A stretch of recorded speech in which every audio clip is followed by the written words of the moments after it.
রাহমাতুল্লাহি ওয়া বারাকাতুহু। ওয়ালাইকুম আসসালাম।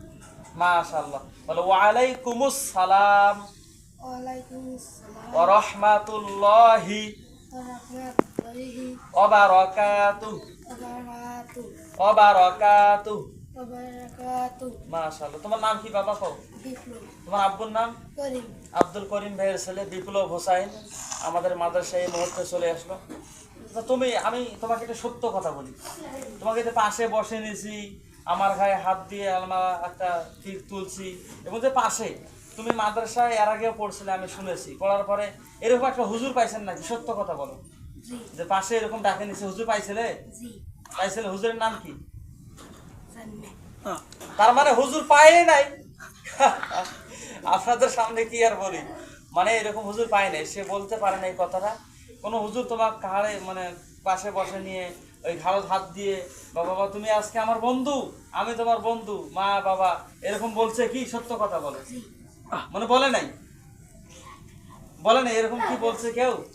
বলে নাই। জি, এই কথাটা মানে সে ভয় পাচ্ছে, সে কোনো সময় মিডিয়ার সামনে আসে নাই, কথা বলে নাই। তো যাই হোক, আমার একটা মাকসাদ না, আমার মাকসাদ হয়েছে, তোমার নাম কি? বিপ্লব। বিপ্লব হোসেন।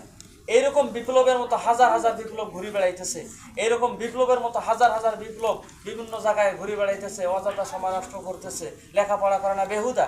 তো যাই হোক, প্রিয় দর্শক শ্রোতা, আপনারা দেখতে পারলেন এই বিপ্লবের মতো যে সমস্ত ছেলেরা আছে, তারা যেন মাদ্রাসায় আসে, বেশি বেশি কোরআন পড়তে হবে, বেশি বেশি হাদিস পড়তে হবে, বেশি বেশি জানতে হবে, আমল করতে হবে। তো যাই হোক, আমি আজকে বিপ্লবকে নিয়ে ভিডিও করার কারণ একটাই হইতেছে, তোমার নাম বিপ্লব, তোমার বয়স কত চলছে? 10 না 11? 11 বছর বয়স না? জি 11 বছর বিপ্লবের বয়স। আমি কিন্তু জানি না, তাকে দেখে আমি বুঝতে পারছি যে 11 বছর। তার বাবা ধার্মিকতার দিকে খুব টান আছে, মাদ্রাসা মসজিদে খুব যোগাযোগ সম্পর্ক, হুজুরদের প্রতি কেউ যদি একটু শব্দ করে তার বাবা এগিয়ে যায়। কি বিপ্লব, কথা বলেন ঠিক কিনে? ঠিক। এবং মসজিদের কমিটি ক্যাশিয়ার মনে হয় না? জি ক্যাশিয়ার পদে আছে, আলহামদুলিল্লাহ। ওনার একটা ছেলে একটা মেয়ে আমাদের মাদ্রাসায় পড়ে। আমাদের মাদ্রাসার ঠিকানা আপনারা জানেন, 2 নং পূর্বজন বালুরমাঠ নুরানি আবেদা হাফিজিয়া মাদ্রাসা। আমাদের পরিবারের জন্য দোয়া করবেন। এরকম হাজার হাজার বিপ্লব যেন দিনের লাইনে আসে, কোরআনের লাইনে আসে, হাদিসের লাইনে আসে, সে কে জানে বোঝে।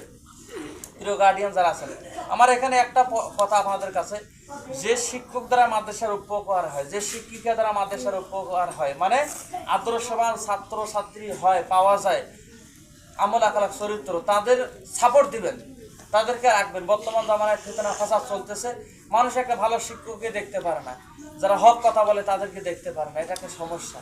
তো গার্ডিয়ান যারা আছেন, আপনারা অবশ্যই খোঁজ খবর নেবেন, আপনার বাচ্চাটা, আপনার ছেলেটা মেয়েটা কোন মাদ্রাসায় পড়ে, মাদ্রাসার অবস্থা কি, হাল হাকিকত কি, তাদের বেতনাদি কেমন কি, খাওয়া খাদ্য কেমন কি, তারা ন্যায় অন্যায় কেমন কি, তাদের চরিত্র আখলাক, এগুলো বিষয় থেকে আপনারা সাপোর্ট দেবেন ইনশাআল্লাহ। আজকে যতটুকু বিষয়ে আলোচনা করেছি, অনেক কথা আছে, সময় সাপেক্ষে কথা হবে, আজকে এতটুকুই। সবাই দোয়া করবেন ইনশাআল্লাহ আমাদের মাদ্রাসার জন্য, ছাত্রদের জন্য। ওয়া আখিরিদা ওয়া আনা আলহামদুলিল্লাহি রাব্বিল আলামিন।